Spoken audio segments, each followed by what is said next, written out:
नमोऽर्हन्ताणं नमो सिद्धाणं नमो आयर्याणं नमो अध्यायाणं नमो लोये सव्यसाहुणम् मङ्गलं भगवान् वीरो मङ्गलं गौतमो गणी मङ्गलं कुन्दकुन्दार्यो जैन धर्मोऽस्तु मङ्गलम् सर्वमङ्गलमाङ्गल्यं सर्वकल्याणकारकं प्रधानं सर्वधर्माणां जैनं जयतु शासनम् अर्हन्त भास्यर्थं गणहरदेवे हि गन्थियं सम्मं प्रणमामि भक्तियुक्तो सुदृढानमहोदयं शिरसा मोक्षमार्गस्य नेतारं भेत्तारं कर्मभूभृतां ज्ञातारं विश्वतत्त्वानां वन्दे तद्गुणलब्धये।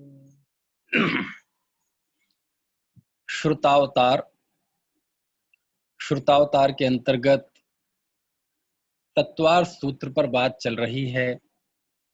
संस्कृत भाषा का लिखा गया उपलब्ध लिपिबद्ध आगमों में सबसे प्राचीन, सबसे ज्यादा क्रांतिकारी और गागर में सागर भर देने वाला और महान समाहार शक्ति वाला ऐसा तत्वार सूत्र और उसके रचयिता आचार्य गृद्धपिक्ष।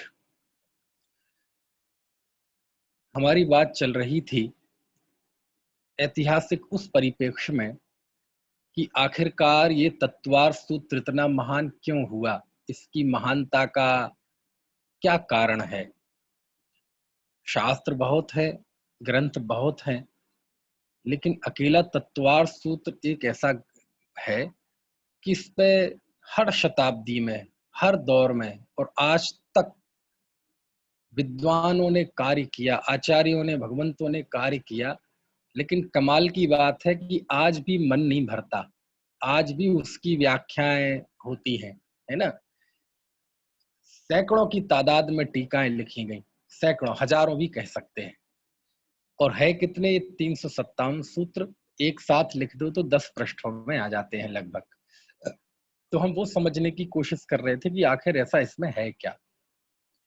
तो हमने 2-3 बातें मुख्य समझी थी। पहला तो ये है कि वह जिस दौर में रचना हुई थी उस समय जैन दर्शन को प्रतिनिधित्व करने वाला विद्वानों के बीच में जिसे रखा जा सके दुनिया के बीच में, ऐसा कोई संस्कृत में सूत्रात्मक ग्रंथ नहीं था और वह पूर्ति की तत्वार सूत्र ने, इसलिए इतना महान हुआ। दूसरा कारण कि आचार्य उमा स्वामी के समय तक, आचार्य गृद्धपिक्षाचार्य उमा स्वामी के समय तक जितनी भी हमारी जिनागम की पद्धतियां लिपिबद्ध हो चुकी थी, कुंद देव की तत्वपरक दृष्टि, भूतबली पुष्पदंताचार्य की सिद्धांत की पद्धति, ठीक है, कसाय पाहुड़कार की भी, वो भी एक तरह से सिद्धांत की पद्धति ही है, आध्यात्मिक ग्रंथ भी कहलाता है वो द्रव्यान युग के अंतर्गत। तीसरा, तिलोय पंडित की करणान युग वाली पद्धति, मूलाचार की चरणान युग वाली पद्धति, ठीक है। तो ये जितनी भी पद्धतियां उस समय स्थापित हो चुकी थी और सबने बड़ा विस्तृत वर्णन किया। कुंद देव का परम आगम तो विस्तृत है ही, 84 पाहुड़ों का उल्लेख आता है।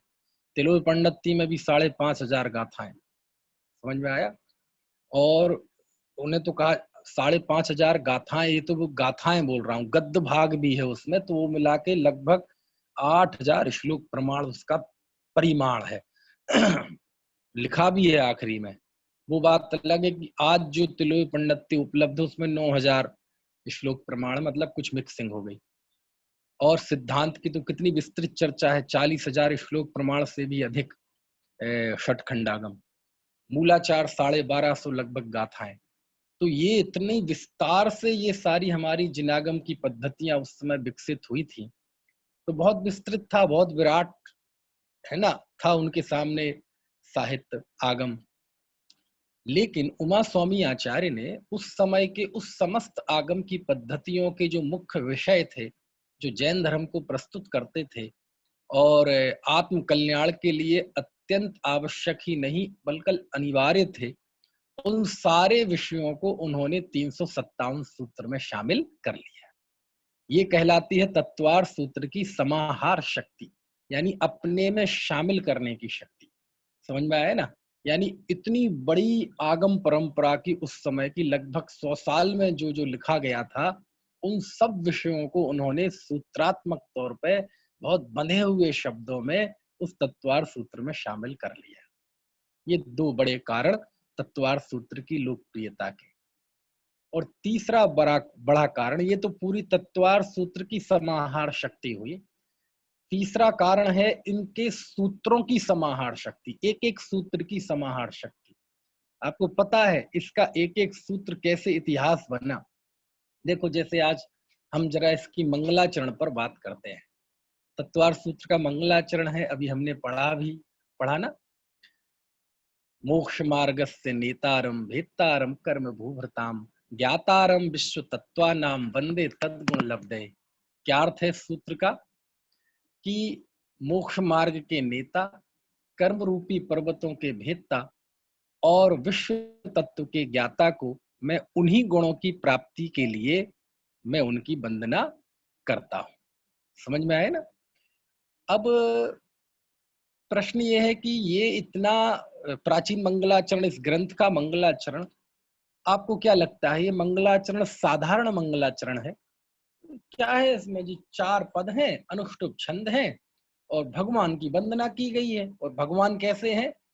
हमने तो सुन रखा है, पाठमालाओं में पढ़ा है, जो बीतरागी होते हैं, सर्वज्ञ होते हैं और हितोपदेशी होते हैं, वो भगवान कहलाते हैं। और इसमें उन्हीं का स्मरण है। जो मोक्ष मार्ग के नेता है मतलब हितोपदेशी, कर्म रूपी पर्वतों के भेदता है यानी बीतरागी, और विश्व तत्व के ज्ञाता है, विश्व तत्व मतलब षट द्रव्यमयी विश्व, वो सर्वज्ञ। तो वीतरागी, सर्वज्ञ और हितोपदेशी जिनेन्द्र देव की मैं इन्हीं गुणों की प्राप्ति के लिए मैं वंदना करता हूँ। इसमें ऐसी क्या बात है? अरे आपको क्या बताए, मंगलाचरण नहीं है ये, तो समझ लो ये भी कामधेनु है ना? इससे इतने अर्थ निकले, इतने अर्थ निकले, इतने अर्थ निकले कि इस मंगलाचरण ने इतिहास रच दिया। क्योंकि मैं आप तीसरा जो बिंदु बता रहा हूं ना आपको, ये तत्वार सूत्रों की समाहार शक्ति, एक एक सूत्र की समाहार शक्ति कितनी ज्यादा है, यानी उसके अर्थ की गंभीरता इतनी ज्यादा है कि उन सूत्रों पे इतनी बातचीत हो सकती। मैंने बताया था ना, तत्वार सूत्र के पहले ही सूत्र पर पूरी एक पुस्तक है आचार्य विद्यानंद आचार्य के श्लोक वार्तिक की, है ना? खैर, तो समाहार शक्ति, पहले तो आपको यही बता दें कि ये जो तत्वार सूत्र का मंगलाचरण है, इसको लेकर भी थोड़ा सा मतभेद है। ऐसी ऐसी ऐसा भी चलता है, ऐसी भी मान्यता है कि तत्वार सूत्रकार ने ये स्वयं ये मंगलाचरण नहीं लिखा, यानी गृध्र पृक्षाचार्य उमा स्वामी का ये मंगलाचरण नहीं है, उन्होंने इसे नहीं लिखा। समझ में आया? कारण, इसके पीछे आधार क्या है, प्रमाण क्या है, तर्क क्या है? तो इसके पीछे बहुत मजबूत प्रमाण है, छोटे मोटे प्रमाण नहीं है, दोनों ही के विषय में मजबूत प्रमाण है। ये उमा स्वामी आचार्य का है इस विषय में भी, और ये उमा स्वामी आचार्य का नहीं है इस विषय में भी। तो दोनों ही मैं आपको बता देता हूं, है ना? पहला जो प्रमाण है, पहली बात के लिए प्रमाण वो ये है कि इस ग्रंथ की जो उपलब्ध टीकाएं हैं उसमें सबसे प्राचीन जो टीका है सर्वार्थ सिद्धि, आचार्य देवनंदी पूज्यपाद स्वामी का, जिन्हें जिनेन्द्र बुद्धि भी कहते हैं। समझ में? इतने महान आचार्य, तो इतने महान आचार्य ने सर्वार्थ सिद्धि में इस मंगलाचरण का स्मरण नहीं किया। मंगलाचरण नहीं है उनकी सर्वार्थ सिद्धि में, सीधा है वो कि कश्चित भव्या प्रत्यासन्न निष्ठा प्रज्ञावान स्वहितम लिप्सुर, यानी एक कोई निकट भव्य जीव, ज्ञानवान और अपनी आत्मा का हित का इच्छुक जीव आचार्य के समक्ष गया, उनसे पूछा आत्मा का हित क्या है, उन्होंने बता दिया मोक्ष है। मोक्ष का मार्ग क्या है, तो उन्होंने बता दिया सम्यक दर्शन ज्ञान चारित्राणी मोक्ष मार्ग। मंगलाचरण है ही नहीं। अब इतनी प्राचीन टीका 5वीं 6वीं शताब्दी के हैं देवनंदी पूज्यपाद स्वामी, आज से लगभग 1500 साल पहले के। समझ में आ रही है बात? और बहुत बड़ा नाम है, यानी जिस महान आचार्यों की सूची में अभी तक हमने लिखा ना, प्रथम पीढ़ी के तो हो गए कुंद कुंद आचार्य, उसके बाद दूसरी पीढ़ी चल रही है, अब अगली पीढ़ी आचार्य उमा स्वामी की, है ना। तो जैसे आज इनके आगे की पीढ़ी में जो सम्मान आचार्य समंत भद्र स्वामी को मिला, समझ में आया ना, उमा स्वामी आचार्य को मिला, वैसा ही सम्मान 5वीं 6वीं शताब्दी के आचार्य पूज्यपाद स्वामी को है ना। उनका देवनंदी नाम था, और लेकिन देवताओं ने उनकी पूजा की थी, इसलिए उन्हें पूज्यपाद नाम चल पड़ा। समझ में आया है? उनके बारे में बहुत कथाएं आती हैं। उन्हें वैराग हुआ था, एक सांप के मुंह में मेंढक सांप ने दबा रखा था, तो उस स्थिति को देखकर उन्हें वैराग हो गया था और दीक्षा ले ली थी। वो ब्राह्मण थे, लेकिन कम ही उम्र में वह जैन हो गए थे, और फिर उन्होंने ये घटना देखकर उन्हें वैराग दिया गया था, दीक्षा ले ली थी। कुंद कुंद देव तो विदेह गए थे, ये उल्लेख आता है, लेकिन इनके बारे में तो ऐसी प्रचलित है ना कथाएं भी और दूसरे प्रमाण भी, कि ये तो विदेह आते जाते रहते थे। कौन? पूज्यपाद स्वामी। समझ में आए ना? कहते हैं इनके चरणों में कोई लेप लगा के चले जाते थे। अब अभी हम कहानी और उन उल्लेखों की जांच पड़ताल नहीं करेंगे, लेकिन मैं आपको बता रहा हूं मैं कितने बड़े आचार्य के विषय में बात कर रहा हूँ। समझ में आया? ऐसे थे पूज्यपाद आचार्य, जिनेंद्र बुद्धि कहते हैं उन्हें, क्योंकि उन्होंने इतना आगम लिखा, इतना आगम लिखा। सर्वार सिद्धि तो उनकी जो ख्याति है, उस ख्याति का मेरुदंड है, आधार है। इसके अलावा भी इष्टोपदेश, आहा, संक्षिप्त ग्रंथ, लेकिन उस दौर का लिखा हुआ सबसे मीठा ग्रंथ इष्टोपदेश। समझ में आया? समाधि तंत्र, गजब। जिनेंद्र व्याकरण लिखा उन्होंने, सोचो। और उनके बारे में ऐसा कहते हैं पूज्यपाद स्वामी के बारे में, कि एक बार उनकी दृष्टि चली गई, तो उन्होंने शांति अष्टक लिखा, तो उनकी दृष्टि वापस आ गई, और इस बात को उन्होंने जानकर उन्होंने फिर समाधि अंगीकार कर ली। समझ में आया? ऐसा भी उनके बारे में चलता है कि उनके चरण, कोई प्रक्षालन से जो जल होता था ना, उस जल से सोना बन जाती थी कोई चीज। इतना उनका नाम है पूज्यपाद स्वामी का। ठीक है, तो उन्होंने पूज्यपाद आचार्य ने जब सर्वार सिद्धि लिखी, तो सर्वार सिद्धि में मंगलाचरण नहीं था। इतने बड़े प्राचीन आचार्य और मंगलाचरण नहीं। चलो बात यहीं तक होती तो ठीक भी थी, लेकिन उसके बाद जब 7वीं शताब्दी में आचार्य भट्ट अकलंक देव ने जब तत्वार्थ वार्तिक ग्रंथ लिखा, जिसे हम राजवार्तिक कहते हैं, पूरा लंबा नाम ले तो तत्वार्थ राजवार्तिक कहते हैं, उस ग्रंथ में भी उन्होंने इस मंगलाचरण का उल्लेख नहीं किया, नहीं लिखा उन्होंने। अब जब इतने प्राचीन दो आचार्यों ने नहीं लिखा, और ये तो हो गए दो प्रमाण, तीसरा एक युक्ति भी है, तर्क भी है, कि जब पूज्यपाद स्वामी ने लिखा है, अकलंक देव ने भी लिखा, और उसके विषय में और भी कहानियां आती हैं। बालचंद मुनि का तो मैंने बताया ही था आपको, कि जब ये तत्वार सूत्र की उत्पत्ति अनायास हुई है, यानी एक भव्य जीव के निमित्त से उसके प्रश्न के जवाब में तत्वार सूत्र की उत्पत्ति हुई है, तो ऐसी स्थिति में क्या मंगलाचरण की स्थिति बनती है क्या? जैसे मान लीजिए किन्हीं आचार्य के सामने कोई प्रश्न पूछे, है ना, तो चलो मैं अपन थोड़ा और प्रैक्टिकली हो जाते हैं। आचार्य तो बहुत महान व्यक्तित्व होते हैं, थोड़ा समझने के लिए, इस चीज को प्रैक्टिकली समझने के लिए, व्यवहारिक तौर पे मुझसे कोई मेरे पास किसी का फोन आए कि जय जनिन जय जनिन, बोले डॉक्टर साहब एक शंका है, तो बताइए शंका क्या है। तो कोई भी प्रश्न पूछा, ठीक है, तो मैं क्या अब जवाब दूंगा? बोले नहीं, कि पहले मंगलाचरण करूंगा। रुको रुको, मैं जवाब देता हूँ, थोड़ा होल्ड रखिए, मैं मंगलाचरण करता हूँ। और मंगलाचरण भी क्या ऑनलाइन बना दूंगा? यदि करूंगा अभी तो कैसे करूंगा? जो पहले से चल रहे हैं, नमोकार मंत्र है, मंगलम भगवान वीरो हो, या और कोई, वही तो करूंगा, कि मैं प्रश्न के जवाब में पहले मंगलाचरण बनाऊंगा, फिर मंगलाचरण बोलूंगा। समझ में आया ना? तो ये भी एक तर्क दिया जाता है, कि जो इसके विषय में घटना प्रसिद्ध है, कि किसी एक भव्य जीव के आसन्न भव्य जीव विद्वान और आत्महित के लिप्सु व्यक्ति के जवाब में तत्वार्थ सूत्र की उत्पत्ति हुई, तो वहां फिर मंगलाचरण के लिए अवकाश नहीं होता। और कदाचित उपदेश की बात हो तो मंगलाचरण में भी व्यक्ति बना के थोड़ी बोलता है। मान लीजिए मैं व्याख्यान करना शुरू करूं तो मैं मंगलाचरण बना के थोड़ी बोलूंगा कि मैं तुरंत मंगलाचरण बनाऊंगा और बिल्कुल ऑनलाइन बोलूंगा, ऐसा नहीं है। जो पुराने लिपिबद्ध है उन्हीं को ही बोलूंगा। समझ में आती है बात, है ना? तो आप कह सकते कोई आंसू कवि हो तो आंसू कवि बना सकता है, आंसू कवि बना सकता है, हाँ बना सकता है। लेकिन उमा स्वामी आचार्य आंसू कवि थे क्या? उल्लेख है क्या कहीं ऐसे? है?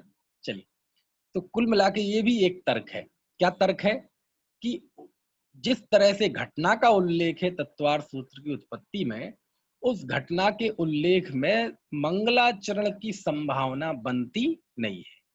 और दो प्राचीन बड़े महान आचार्यों ने टीकाओं में अपना लिया भी नहीं है मंगलाचरण। लिया नहीं है मतलब है और लिया नहीं ऐसा नहीं, यदि होता तो वो जरूर लिखते। ये तर्क है किसके विषय में? ये मंगलाचरण उमा स्वामी आचार्य का नहीं है, इस विषय में। समझ में आती है बात? लेकिन अब तो ये तत्वार्थ सूत्र का मंगलाचरण लगभग स्थापित हो चुका है। मेरी समझ से आप में से बहुतेरे जीवों ने भी ये सुना भी नहीं होगा कि ये मंगलाचरण तत्वार्थ सूत्रकार का नहीं है, ऐसी भी कोई मान्यता है। कुछ लोगों ने सुना होगा। तो लेकिन आज के संदर्भ में देखा जाए तो ये बात एकदम स्थापित हो चुकी है कि उमा स्वामी आचार्य का लिखा हुआ है। स्थापित हो चुकी है मतलब प्रचलन के आधार पर। था कि नहीं था कह नहीं सकते। अब है इसके पीछे क्या तर्क है, क्या आधार है? तो इसका सबसे बड़ा जो आधार है वो है आचार्य विद्यानंद स्वामी की श्लोक वार्तिक। आचार्य विद्यानंदी स्वामी का जो श्लोक वार्तिक है, श्लोक वार्तिक में उन्होंने, है ना, मंगलाचरण तो लिया ही, इसके साथ साथ अब ये श्लोक वार्तिक में है कि आप परीक्षा में मुझे ध्यान नहीं आ रहा है, लेकिन उसमें है कि वहां पर आचार्य ने हाँ आप्त परीक्षा, इसलिए मुझे ध्यान आया कि बात भली तत्वार्थ सूत्र के विषय में है, लेकिन आप्त परीक्षा ग्रंथ में है ये बात। उसमें आचार्य ने बाकायदा इस बात का उल्लेख किया कि ये मंगलाचरण आचार्य उमा स्वामी देव यानी गृध्र पृक्षाचार्य का है। बाकायदा उन्होंने इस बात को लिखा। समझ में आ गई ना? और उस मंगलाचरण को केवल लिखा नहीं, मतलब स्वीकार नहीं किया, स्वीकार करने के साथ उसकी तारीफ की, प्रशंसा की। और वो भी कहाँ की? आप्त परीक्षा ग्रंथ में। क्यों? क्योंकि आप्त परीक्षा ग्रंथ के मूल में भी आप जाएंगे ना तो वो मंगलाचरण ही है। कहो तो मैं ये श्लोक पढ़ के भी बता सकता हूँ। ये आप्त परीक्षा में ग्रंथ का उपसंहार करते हुए 123 और 124 नंबर के 2 पद हैं, ठीक है ना? वो आप देख सकते हैं। तो इसमें ये कहा है कि ये मंगलाचरण है, और इस मंगलाचरण को केवल ये नहीं कहा कि मंगल किया आचार्य ने आदि में मंगल किया है, बल्कि उसे तीर्थ कहा है। क्या कहा है उसे? तीर्थ। तीर्थ तीर्थ तीर्थ शब्द सुनते ही मन में कैसा रोमांच आ जाता है। तीर्थ। और ये तीर्थ शब्द सबको रोमांचित करता है।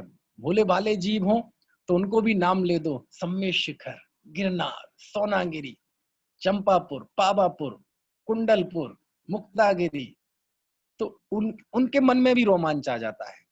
विद्वान जन हो, चिंतक वर्ग हो, तो उनके भी मन कान में जब शब्द आता है तीर्थ, तो एकदम वो परिकल्पना मतलब वो भाव मन में आ जाता है। तीर्थ मतलब जिसके द्वारा तिरा जाए। तो ये जो निर्माण भूमियां हैं, है ना, ये तो तीर्थ है, लेकिन रत्नत्रय तीर्थ है। कोई अध्यात्म को जीता हो तो उसे तीर्थ कहते ही आत्मा याद आएगा कि देखो आत्मा तीर्थ है ना?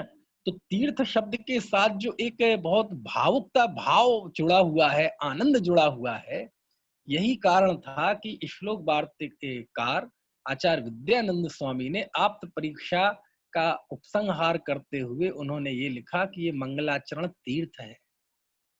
अब क्यों को आप्त की परीक्षा कर रहे हैं, और आप्त परीक्षा पे जो भी विमर्श हुआ, जो भी ग्रंथ लिखे गए, उसके मूल में वही मंगलाचरण है, तो क्यों याद नहीं करेंगे। तो जब आप आचार्य विद्यानंद स्वामी ने 9वीं शताब्दी में ये लिख दिया, तो फिर ये लगभग स्थापित हो गया कि ये है। उमा स्वामी आचार्य ने ऐसा मंगल किया था, एक बात।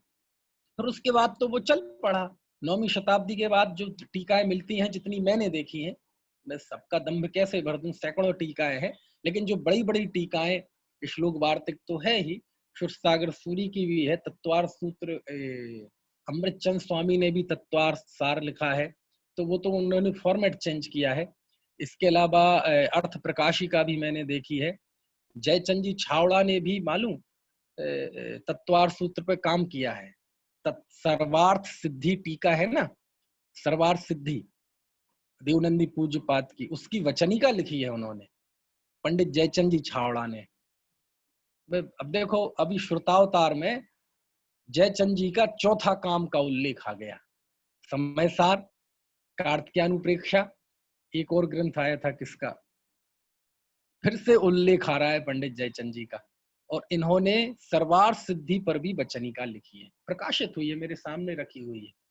तो प्रायः फिर बाद में ये मंगलाचरण प्रायः टीकाओं में पाया जाता है। अब सर्वार्थ सिद्धि की वचनिका है तो वहां होगा ही नहीं, क्योंकि सर्वार्थ सिद्धि में ही नहीं है।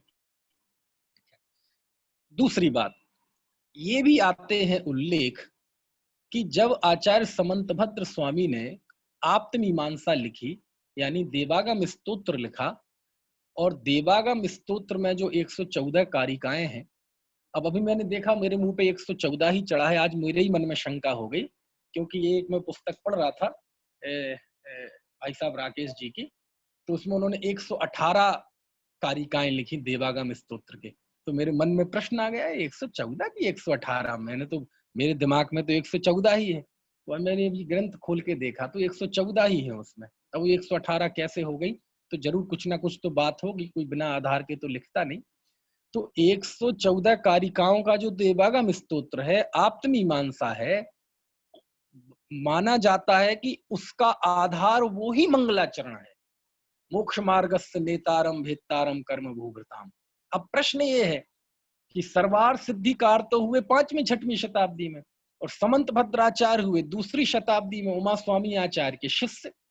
और यदि उन्होंने ऐसा मानते हैं कि गंधहस्ती महाभाष्य जो उनकी टीका है तत्वार सूत्र पे, उसमें शुरुआत में इस मंगलाचरण पर उन्होंने 114 कारिकाएं लिखी, जिसका नाम देवागम स्तोत्र है, जिसका नाम आप्तमीमांसा है। तब ये भी इतिहास मिलता है इसका कि आचार्य समंत भद्र स्वामी ने इसी मंगलाचरण के आधार पर देवागम स्तोत्र की रचना की है। यानी एक मंगलाचरण 114 श्लोकों में फैल गया। और फिर अकलंक देव को इतने में भी, अब देखो आपको सूत्र की समाहार शक्ति में बता रहा था, वहीं से तो ये बात उठी ना कि तत्वार सूत्र के मंगलाचरण में इतनी ताकत है कि उसे 114 कारिकाओं में उसका विस्तार किया। किसने? समंत भद्र स्वामी ने, देवागम स्तोत्र में, अथवा दूसरा नाम आप्तमीमांसा। आचार्य अकलंक देव 7वीं शताब्दी के, उनको इतने में भी आनंद नहीं आया, बोले अभी और मजा है इसमें, और इसका और घोलन होना चाहिए, और विस्तार होना चाहिए। तो उन्होंने इसकी 800 श्लोक प्रमाण टीका लिखी, इन्हीं 114 कारिकाओं की, जिसका नाम है अष्टशती। और उसके मूल में भी कौन है? यही मंगलाचरण है। आचार्य विद्यानंद स्वामी को इतने में भी मजा नहीं आया, बोले उन्होंने इस पे 8000 श्लोक प्रमाण टीका लिखी, जिसका नाम है अष्ट सहस्त्री, और उसके मूल में भी यही मंगलाचरण है। तो आप समझ सकते हैं कि ये मंगलाचरण में कितनी समाहार शक्ति है कि एक श्लोक 2 पंक्ति फैल फैल के अष्ट सहस्त्री बन गया। और ये आप्त परीक्षा भी जो लिखी है विद्यानंद आचार्य ने, बहुत महान ग्रंथ है आप्त परीक्षा, उसमें भी अंत में वो लिखने के बाद उसी को याद करते हैं, उस मंगलाचरण को, और उस मंगलाचरण को तीर्थ कहते हैं। कि देखो तीर्थ का इतिहास देखो, मंगलाचरण का इतिहास देखो। आप लोगों ने भौतिक तीर्थों के तो इतिहास देखे होंगे, आचार्यों के इतिहास सुने होंगे, किसी ग्रंथ का इतिहास सुना होगा, लेकिन कभी किसी ग्रंथ के किसी मंगलाचरण का इतिहास सुना? नहीं सुना होगा, लेकिन ये इसका इतिहास है, इतना बड़ा इतिहास है। यानी आप सोचो, वहां स्वामी आचार्य के मंगलाचरण लिखने के बाद 9वीं शताब्दी तक, है ना, समंत भद्राचार्य से शुरू हुई परंपरा दूसरी शताब्दी में, और विद्यानंद स्वामी तक आती 9वीं शताब्दी में, इन लगभग 600-700 सालों में मंगलाचरण पर काम हुआ। बोलो किस पे काम हुआ? किस पे काम हुआ? आपको समझ में आ रहा है? मंगलाचरण पर काम हुआ। सोचो आप, मंगलाचरण पे भी काम होते हैं कोई? हाँ, मंगलाचरण के आधार पर ग्रंथ लिखे गए। कितनी बड़ी बात है।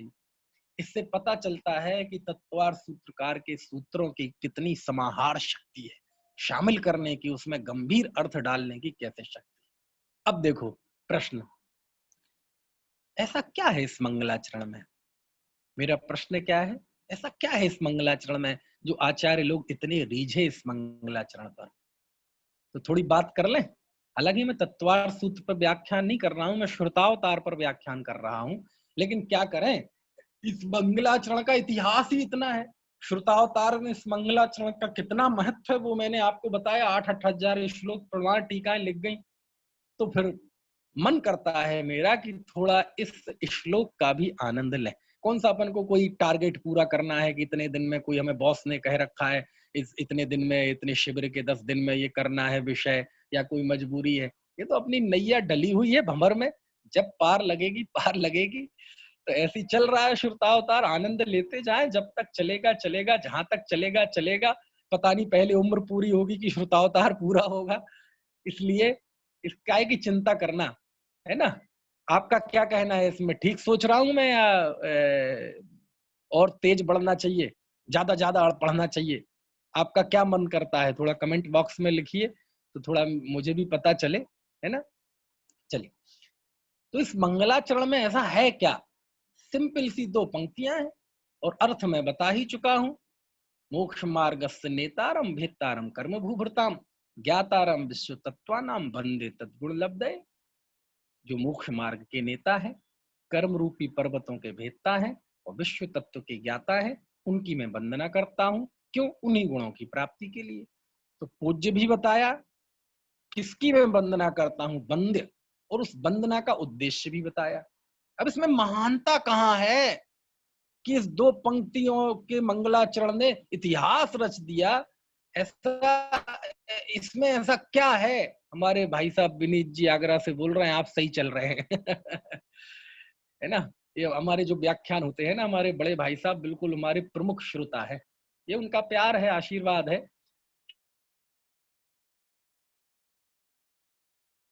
और भी बिल्कुल सबसे पहले क्लास में उपस्थित होते हैं। समझ में आया ना? तो मैं क्या कह रहा था कि ऐसा क्या है इसमें? तो अब देखो मैं बताता हूं आपको क्या है।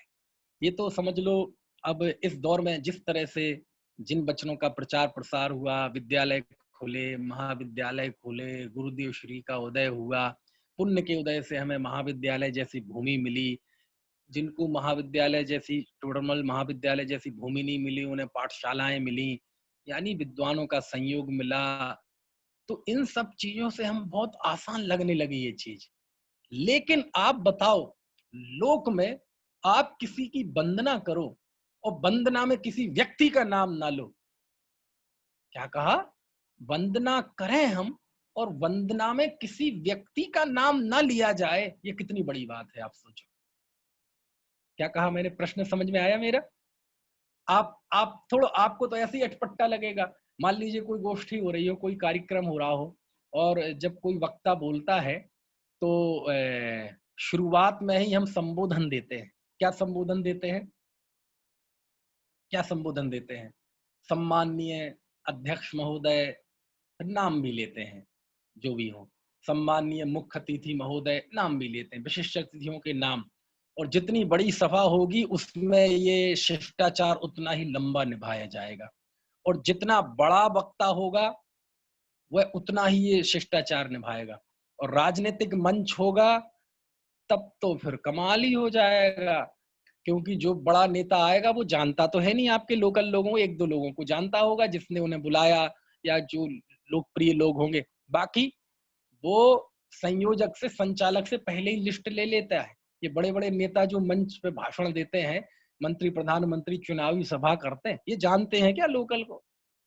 समझ में आए ना?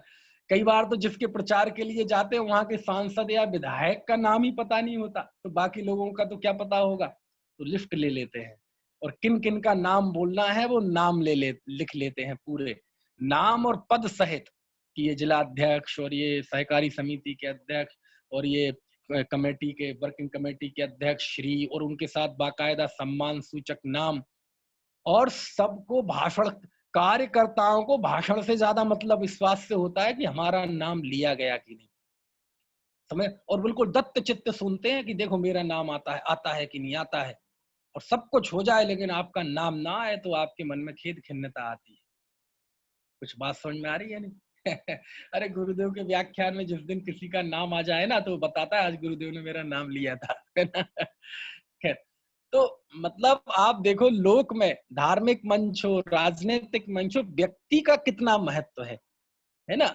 व्यक्ति का कितना, मान लीजिए मैं मंच पर चढ़ूं, जब हमारे पास बहुत कम समय होता है या ज्यादा वहां मुख्यता विषय की होती है, तो मैं संबोधन नहीं करके सीधा शुरू कर दे, टाइम बना हुआ हो 5 मिनट, तो अब लंबे संबोधन नहीं दे सकते, तो कहते सम्मानीय मंच, भाइयों बहनों, आत्मार्थी भाइयों बहनों। अब सम्मानीय मंच मतलब तो सबको एक साथ ले लिया ना, किसी का नाम तो नहीं लिया ना। तो लगे यार हमें तो अलग से कोई एड्रेस किया ही नहीं। तो लोक में जो मनोविज्ञान है वो है व्यक्तिवादिता का।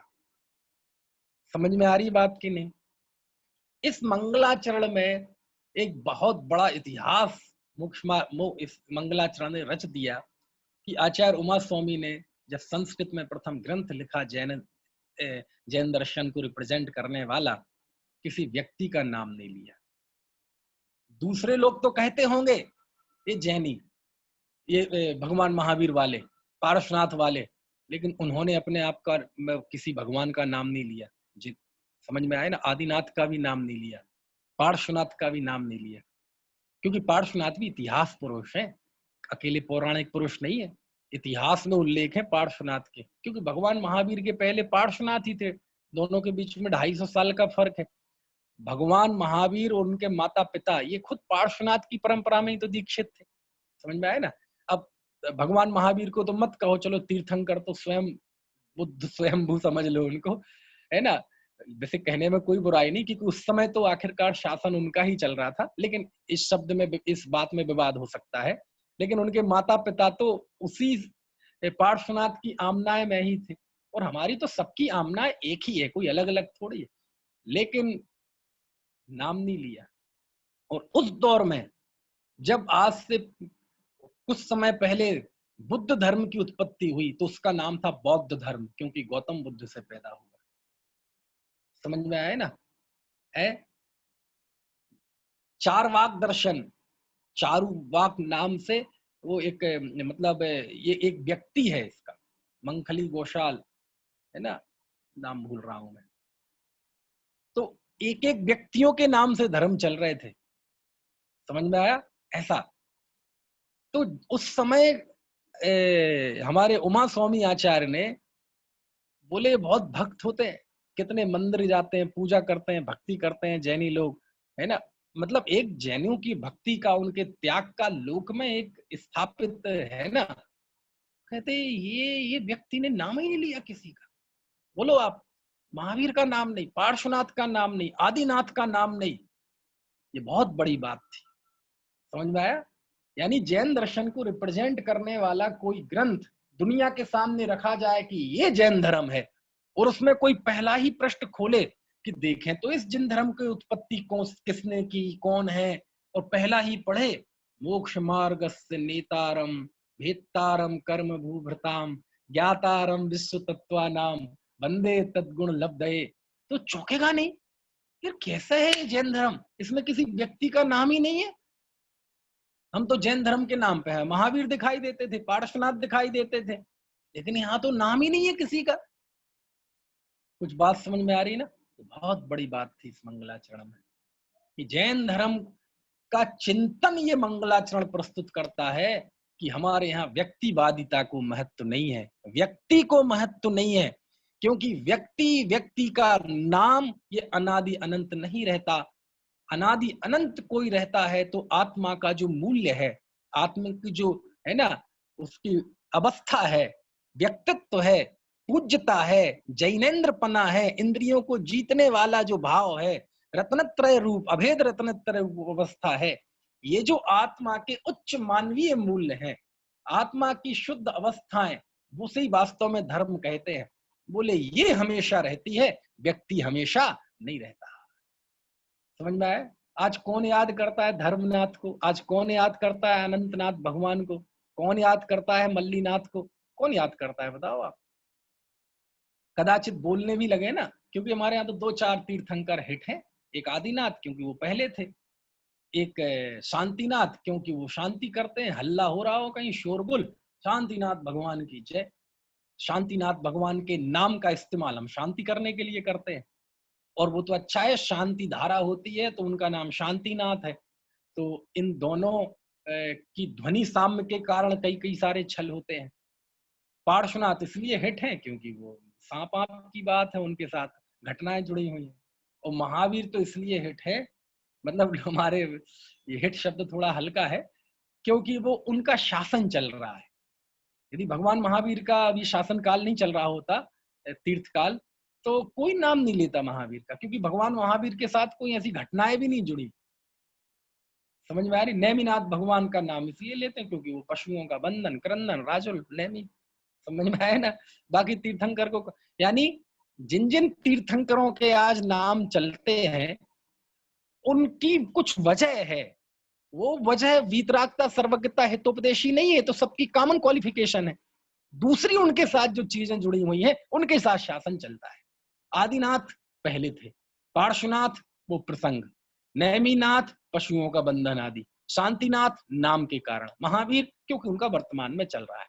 तो 2400 तीर्थंकर की आंतरिक जो योग्यता है वो तो बराबर है, फिर ये कम ज्यादा क्यों होता है उनके नाम में, यश में, उनकी चर्चा में? दूसरे कारणों से। तो कहते हैं भैया ये नाम ज्यादा नहीं चलते, अभी भविष्य की 24वीं आएगी, हम भूल जाएंगे इनको। इसलिए उमा स्वामी आचार्य ने जब जैन दर्शन को रिप्रेजेंट करने वाला प्रथम संस्कृत सूत्रात्मक ग्रंथ लिखा कि लोक में जाएगा, तो उन्होंने व्यक्ति की स्मरण नहीं किया। व्यक्तिवादिता का उसी दिन उन्होंने उस अपने शास्त्र में खंडन कर दिया था कि हमारे यहाँ व्यक्ति की पूजा नहीं होती, हमारे यहाँ गुणों की पूजा होती है। क्यों? व्यक्ति से संप्रदाय पनपते हैं, व्यक्ति से बंटवारा होता है, व्यक्ति से विभाजन होता है, व्यक्ति से राग द्वेष बनते हैं, राग द्वेष क्रिएट होते हैं, जनरेट होते हैं, व्यक्ति से संप्रदायवाद, पंथवाद पनपता है। समझ में आया ना? ये हमारे उमाकांत पंडित जी हैं, कह रहे विमलनाथ भगवान को शनि निवारक कहते हैं। अच्छा, मैंने नहीं सुना था ये, आपने बताया, अच्छी बात है। नहीं, वैसे शनि निवारक तो उनको कहा जाता है शायद, मुनि सुब्रत नाथ को, भगवान को। चलो, आपकी बात भी हो सकती है सही। इन चीजों का मैं बहुत ज्यादा, लोक का मुझे ऐसा इन चीजों का ज्यादा ज्ञान नहीं है।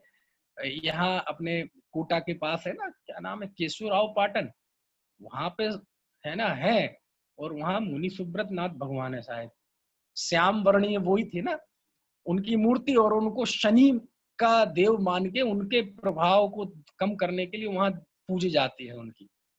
जैनेतर भी पूछते हैं, शनिवार के दिन भीड़ लगती है। केशवराव पाटन नदी के किनारे है ना एक तीर्थ हमारा। खैर, तो ये उन्होंने सिद्ध कर दिया कि हमारे यहाँ व्यक्तिवादिता के लिए कोई स्थान नहीं, और इस बात का इतिहास है, जहां जहां व्यक्ति प्रमुख होता है वहां वहां विभाजन होता है, जहां जहां व्यक्ति प्रमुख होता है वहां वहां बिखराव होता है। और यदि आप चाहते हैं कि बिखराव ना हो, तो व्यक्ति को मुख्य नहीं, तत्व को मुख्य करें। जहां तत्व मुख्य होगा, दीवारें टूटेंगी। समझ में आए ना? और जहां व्यक्ति मुख्य होगा, दीवारें बनेंगी। और आचार्य ने उस समय स्थापित कर दिया, हम भगवान महावीर के भक्त नहीं है, आदिनाथ के भक्त नहीं है, ऋषभ मल्लीनाथ के भक्त नहीं है। हमें नामों से कोई नहीं रह रहा, कोई मतलब नहीं है। ये गुणों के कारण कोई पूजनीय है। आप हो क्या वीतरागी सर्वहितोपदेशी, तो हम आपकी भी वंदना करते हैं। नाम में कुछ नहीं रखा, ऊंची कदकाठी, नीची कदकाठी, सुंदर, रूपवान, कुलवान, इससे हमें कोई फर्क नहीं पड़ता। यदि आप बीतरागी सर्वज्ञ हितोपदेशी है, हमारे लिए वंदनीय है। समझ में आया ना? तो ये मंगलाचरण इतना प्रसिद्ध क्यों हुआ? क्योंकि तत्वार सूत्र के साथ जो दूसरी चीजें जुड़ी हुई हैं, तो तत्वार सूत्र महान हो गया, तो मंगलाचरण भी इतना इतिहास बन गया। और ये संस्कार उमा स्वामी आचार्य को कहां से मिले? अरे हमारे पूर्वाचार्यों से मिले। कहां से मिले? पूर्वाचार्यों से मिले। बहुत सौभाग्यशाली आचार्य थे। उमा स्वामी देव कुंद आचार्य के शिष्य थे, और कुंद आचार्य ने व्यक्तिवाद नहीं फैलाया। समझ में आया ना? उन्होंने व्यक्ति को प्रमुख नहीं किया। आप उनके मंगलाचरण देख लीजिए। देखो, समय सार का मंगलाचरण क्या है?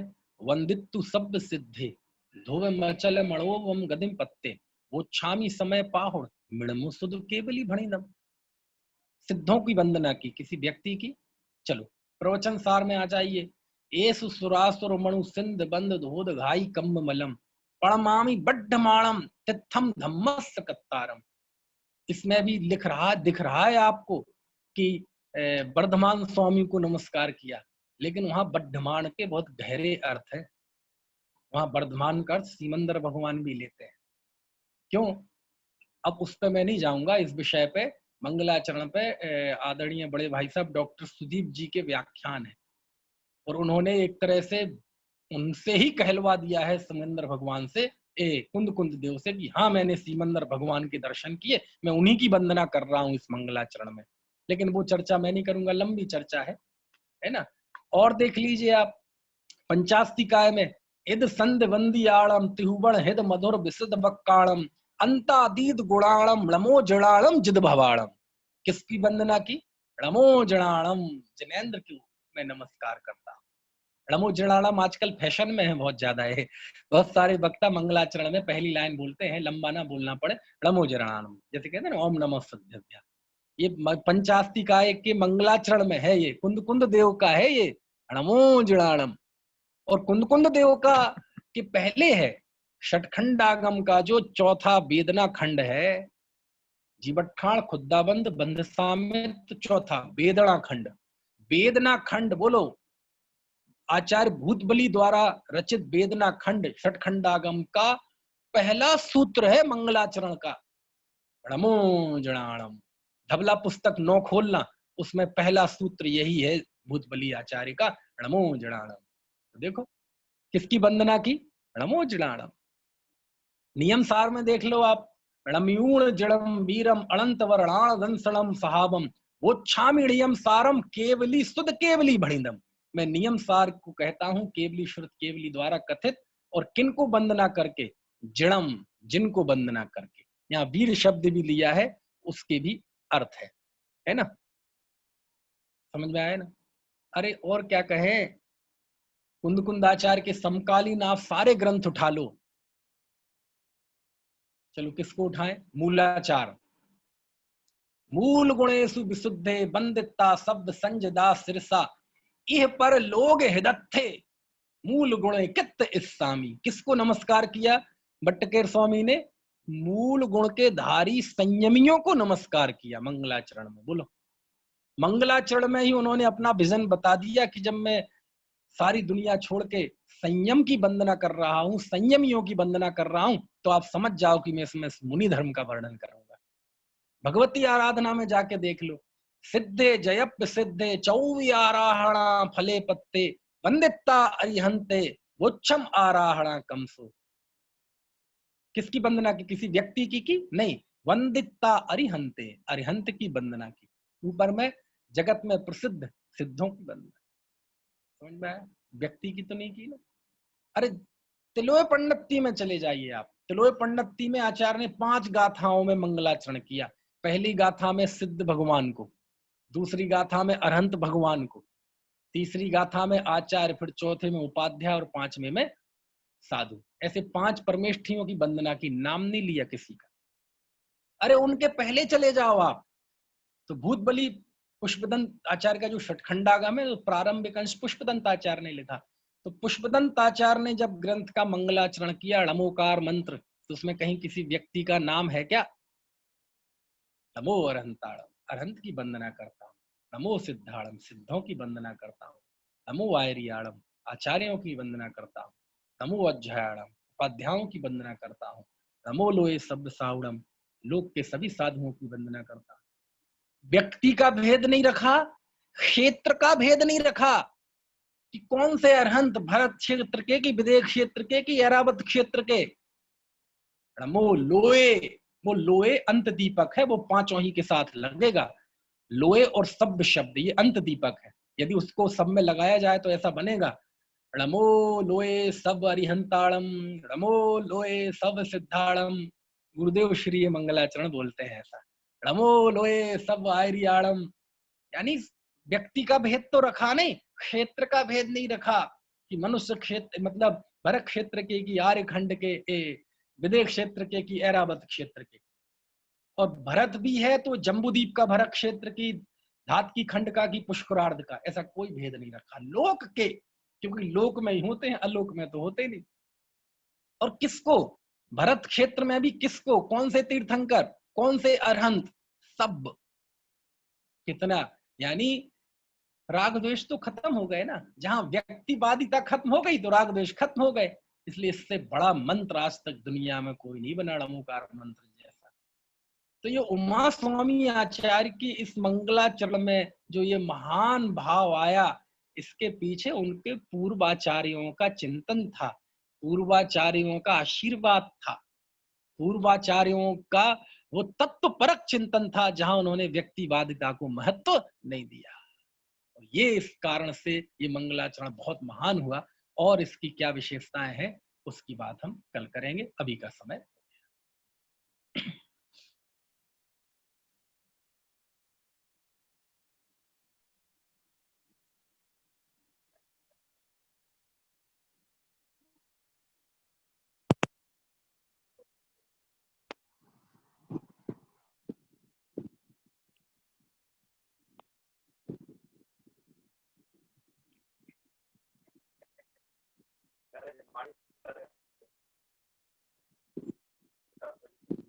वाणी के ज्ञान लो कालो, ओ वाणी मस्तक न हो, सदा दे तन